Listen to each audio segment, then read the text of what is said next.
From elaborate Victorian mansions that whispered tales of a bygone era to the snug and inviting bungalows where families built their lives, certain architectural styles once reigned supreme, defining the very character of entire neighborhoods. Today, however, these homes are becoming increasingly rare, almost spectral echoes of a richer, more architecturally diverse past. Prepare to embark on a nostalgic journey as we unearth 20 remarkable old house styles that are simply no longer gracing our streets with their presence. Can you perhaps summon to mind any particular home designs that have gradually succumbed to the relentless march of time, fading from popular consciousness and no longer considered en vogue in contemporary construction? Let's delve into this fascinating exploration together, uncovering the stories and the subtle nuances behind their disappearance. And if you find this video enlightening, thought-provoking, or even just a little bit captivating, I would be absolutely thrilled if you considered subscribing to the channel. Your support fuels my passion for architectural history and helps me bring more forgotten gems to light. Please also don't hesitate to share your thoughts and memories in the comments section below. I am genuinely eager to hear your perspectives, your personal connections to these architectural styles, and any insights you might have to offer. It's a conversation, and I can't wait to hear from you. Here are 20 old house styles no longer commonly built today. Have you ever wondered why some of the most charming, quirky, and bold house styles have disappeared from our neighborhoods? From steel homes to storybook cottages, these once popular designs each have a story to tell. Let's explore 20 fascinating old house styles that shaped American history. Some timeless, some forgotten, but all unforgettable. Queen Anne style. 1880 to 1910. From 1880 to 1910, the Queen Anne style took center stage in American home design, pushing aside the stiff and formal Second Empire look. It was a period full of architectural imagination, and Queen Anne homes brought a playful, almost fairy tale feel to neighborhoods. These houses grabbed attention with their uneven shapes, wide wraparound porches, and detailed wood trim. They often featured patterned shingles, cozy bay windows, and colorful stained glass, adding texture and charm to every corner. Some even had eye-catching towers or turrets, giving them a fairy tale castle-like vibe. Think of intricate gingerbread trim, asymmetrical facades, and vibrant color palettes. These were homes designed to make a statement. One of the things that made Queen Anne homes stand out was their individuality. No two were exactly alike. Builders mixed different roof lines, sharp gables, dormer windows, and fancy trim to create one-of-a-kind homes. These houses were meant to wow you, showing off the wealth and upbeat mood of the late 1800s. Imagine strolling down a street lined with these architectural gems, each one a unique expression of its owner's personality and the exuberance of the era. But after 1900, people started leaning towards simpler styles like Colonial Revival and Craftsman, and Queen Anne homes slowly fell out of favor. Still, a few breathtaking examples have survived. One of the best known is the Carson Mansion in Eureka, California, with its sky-high spires and over-the-top details. It's a perfect snapshot of Queen Anne's splendor and flair, a testament to a bygone era of architectural exuberance. Octagon houses. Octagon houses had a moment in the spotlight between the 1850s and 1870s, mostly because of one man, Orson Squire Fowler. He was a big supporter of this unusual shape, arguing it gave homeowners more space, better air circulation, and lots of natural sunlight. Imagine Fowler, a charismatic advocate, passionately explaining the benefits of eight-sided living to skeptical audiences. The idea behind it was pretty clever. By using an eight-sided design instead of the usual square or rectangle, people could get about 20% more interior room without having to expand the house's footprint. That made it a smart option for folks looking to stretch their space efficiently. These homes typically featured flat roofs, cupolas in the center to bring in light and air, and broad verandas that wrapped around the house, tying everything together. Picture yourself relaxing on that veranda, enjoying the breeze and the unique perspective offered by the octagonal shape. Inside, the open layout helped air move freely, which made summers a bit cooler and the house more livable overall. But even with these clever benefits, the style never became widely popular. A few still stand today, like Longwood Mansion in Natchez, Mississippi, and the Octagon House in Watertown, Wisconsin. Fowler's own house, called Fowler's Folly, was eventually torn down. Still, octagon houses are a fun reminder of a time when home design was full of bold new ideas. Tudor Revival. The Tudor Revival style made its mark on American neighborhoods between the 1890s and the 1940s, adding a bit of medieval English flair to the landscape. Drawing from the look of 16th century cottages and manor houses, these homes were easy to spot with their steep gabled roofs, eye-catching half-timbered exteriors, and tall chimneys dressed up with fancy brickwork or chimney pots. It's like stepping into a scene from a Shakespearean play. In the early 1900s, many wealthy Americans gravitated toward the style because it gave off a sense of age-old charm and fine craftsmanship. These houses usually had arched front doors, leaded glass windows, and textured stucco or brick walls that made them look like they came straight out of a storybook. Imagine the cozy glow emanating from those leaded glass windows on a cold winter's night. Inside, you'd often find exposed beams, big fireplaces, and cozy rooms that didn't always follow a perfect shape, just part of the charm. But after World War II, tastes changed. People wanted simpler, more modern homes, and Tudor Revival faded out. By the time the 1970s and 1980s rolled around, some builders tried to bring back the look using fake wood and manufactured stone, though those versions often missed the authentic feel that made the original special. American Foursquare. The American Foursquare came onto the scene in the late 1800s as a pushback against the fancy, over-the-top Victorian houses that had filled neighborhoods for years. By then, folks were looking for homes that were simpler, more practical, and easier to live in, and the Foursquare fit the bill.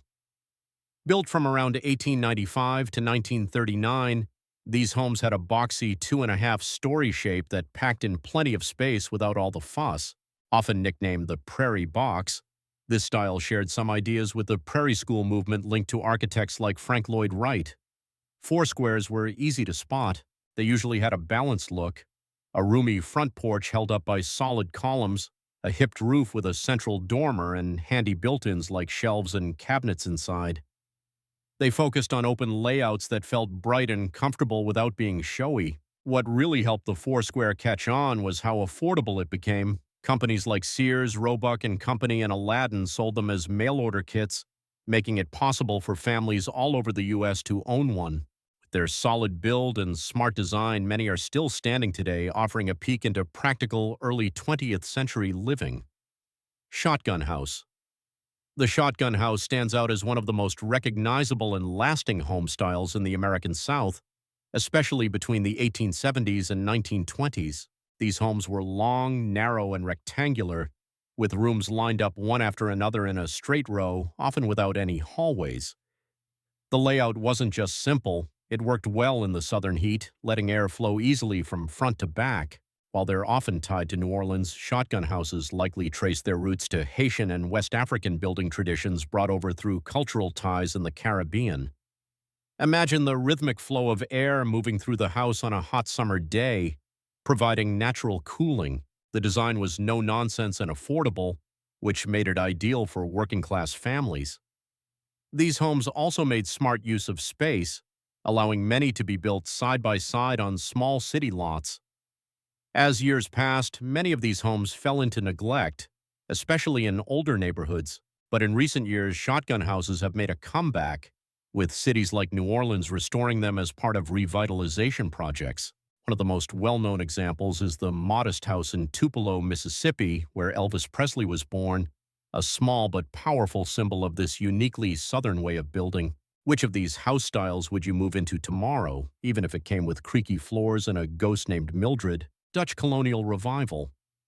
The Dutch Colonial Revival style gained popularity between the 1910s and 1930s, bringing back the cozy feel of the 1600s and 1700s homes built by Dutch settlers in places like New York, New Jersey, and Pennsylvania. Its most recognizable feature is the gambrel roof, the kind you'd see on a barn with two slopes on each side, which gave homeowners more room upstairs.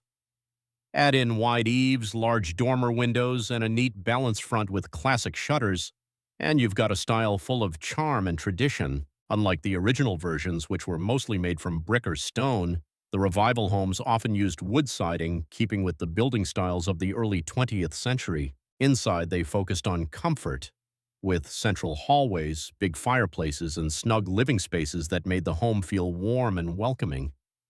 Picture the scent of wood smoke and the crackling of a fire on a crisp autumn evening. Most Dutch and then American, instead of drawing it in, unlike still develop more than sold still brutal drawing these home while by the more these home architect these house in though they colonial as these home living area many all neo drawing in many at the heart some home pediment every though the cottage these in you'll use in outside while Cape with there's though they were today Tudor while the one of them brick is step in while a country introduced with a typically the rounded archways and wrought iron details on balconies, lanterns, or entry gates add a layer of refinement and authenticity.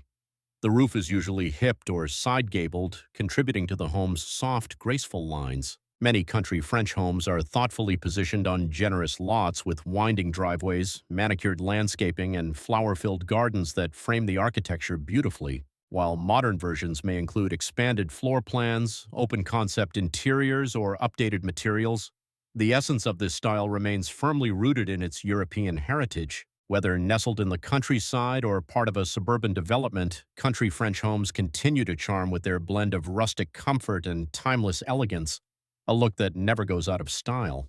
Victorian house style. Victorian-style homes are some of the most dramatic and beautifully detailed houses in American architecture, bursting with the creative spirit of the 19th century. They rose to fame during the reign of Queen Victoria, from 1837 to 1901, a time when the Industrial Revolution made it possible to mass-produce intricate trim, spindles, and other decorative elements that were once handmade and costly. This shift brought ornate beauty within reach for more homeowners and helped spread the style across the country.